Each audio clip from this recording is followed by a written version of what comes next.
C'est l'heure de l'invité de Midi Info. Et dans son rapport du mois de juin 2026, le Morgan Stanley Capital International a classé le Maroc comme troisième marché financier frontière, le Frontier Market au monde. Et cette reconnaissance venant d'une référence mondiale des indices boursiers vient s'ajouter à une série de performances économiques et financières enregistrées ces dernières années. Derrière ce classement, une question stratégique se pose. Le Maroc est-il désormais suffisamment armé pour rejoindre le cercle des marchés émergents et attirer davantage de capitaux internationaux afin de financer ces grands projets structurants? Pour en parler, j'ai le plaisir de recevoir Monsieur Abdeltif Komat, professeur universitaire et analyste économique. Bienvenue dans l'invité de Midi Info. Merci à vous, merci pour l'invitation. Alors le Maroc est désormais classé troisième marché frontière mondiale, comme on dit. Que représente concrètement cette distinction ?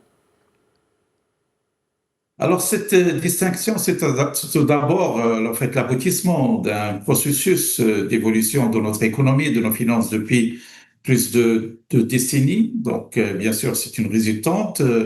Et puis, je dirais qu'il représente un peu le placement qu'a le Maroc aujourd'hui au niveau de la scène financière et économique internationale, notamment africaine, bien évidemment, qui le prédispose en termes d'attractivité de l'investissement, mais également qui permet à cette image que nous avons toujours gardée, une image plus positive auprès, en fait, de l'écosystème financier international, de la préserver, de la développer davantage. Alors, sur un plan, je dirais, je dirais, tangible en termes de classement et de positionnement, le fait que le Maroc soit troisième marché frontière au monde, ça veut dire qu'on est sur le point d'intégrer, en fait, je dis le groupe ou la grappe des marchés émergents. Et dans les marchés émergents, nous trouvons des puissances économiques, notamment la Chine, le Brésil, l'Inde.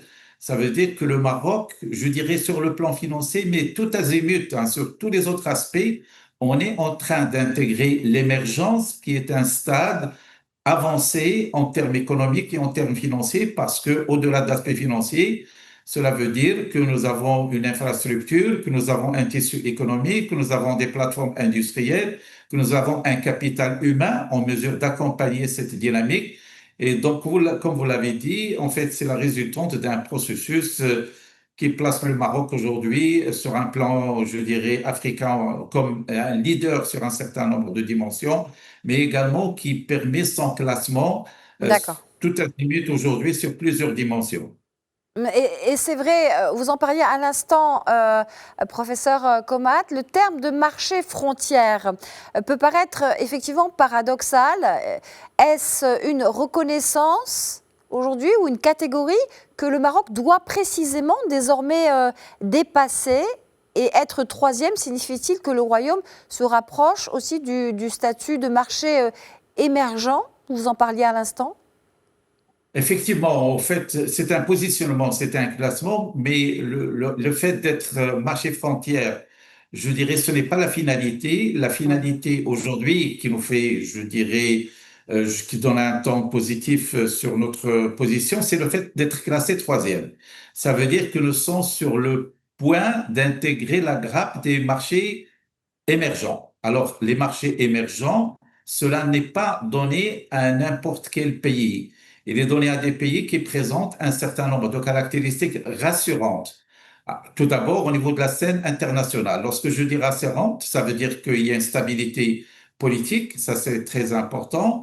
Ça veut dire qu'il y a un respect, en fait, des indicateurs macroéconomiques.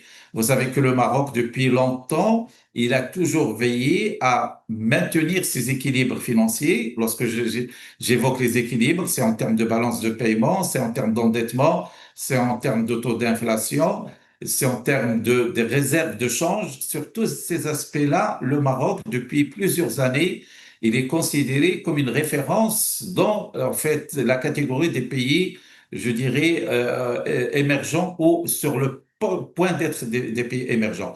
Et donc ça, c'est très rassurant. Et bien évidemment, ça également, ça devrait être un gap, qui permettrait d'accompagner les besoins en financement de notre économie. Vous savez que nous sommes en pleine dynamique en termes d'infrastructure, en termes de positionnement sur ce qu'on appelle les nouveaux métiers mondiaux du Maroc. On est en train d'intégrer les plateformes mondiales et les chaînes de valeur.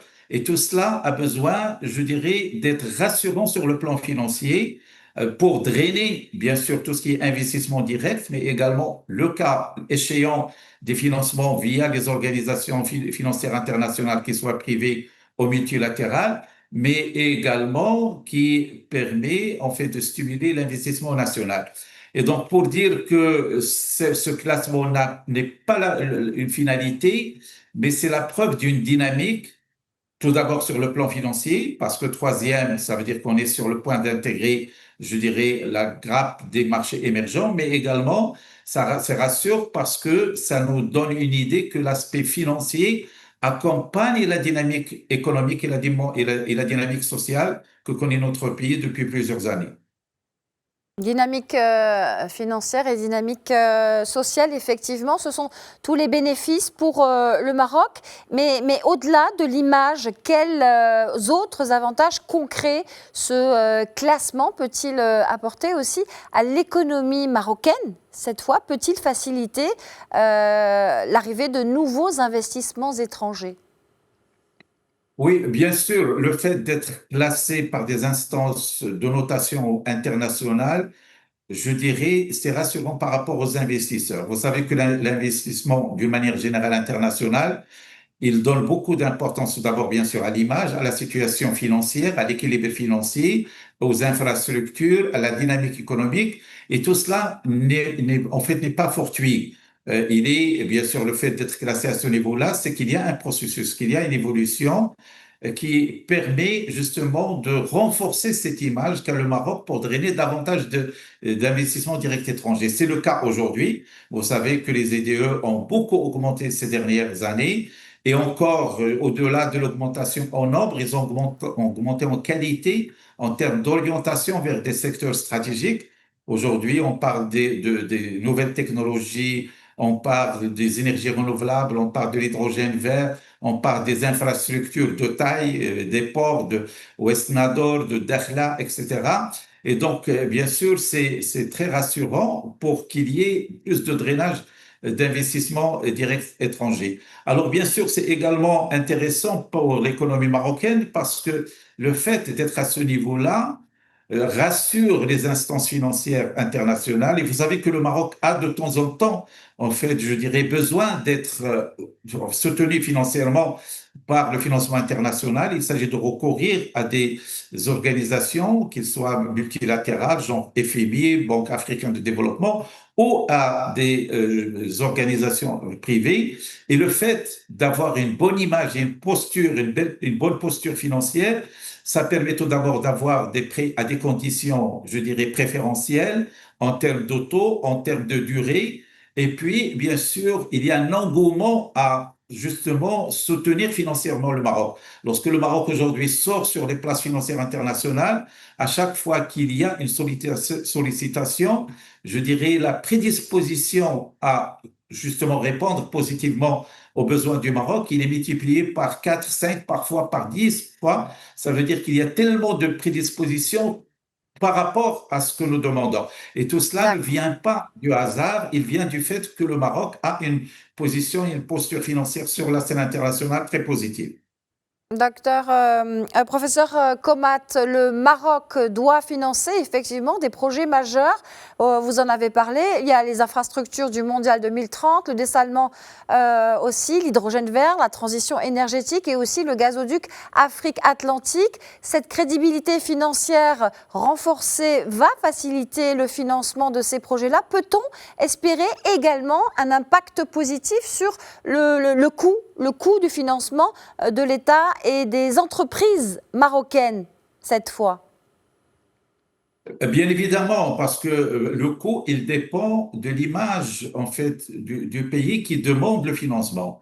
Vous savez que si vous êtes un pays qui est moins rassurant, dans lequel il n'y a pas de stabilité, ça crée une certaine, je dirais, prudence auprès des bailleurs de fonds qui se répercutent en termes de coûts et en termes de délai. Le fait que vous ayez, comme le cas du Maroc, une bonne image et qu'il y a de l'assurance et qu'il y a un leadership, il y a une vision, là également, c'est très important. Vous savez que le fait d'avoir une vision, c'est très rassurant parce qu'on sait où on va. Le Maroc aujourd'hui, il a des stratégies sur le moyen, sur le long terme, qui concernent, qui portent sur tous les secteurs sensibles, qui sont des secteurs à la fois marocains, mais également universels. Et donc, le fait d'avoir une idée sur ce que nous entreprenons et on va, c'est rassurant pour les bailleurs de fonds. Et pour répondre d'une manière, je dirais, plus directe à votre question, oui, il y a un impact direct sur les conditions de financement en termes de coûts et en termes de disponibilité, justement, qui n'est pas évident pour tous les pays, justement d'avoir les fonds dont nous avons besoin dans des conditions très favorables et très préférentielles. Alors, parmi les dernières questions, il y a cette notion qui est le fil rouge de cet entretien, marché frontière, marché émergent.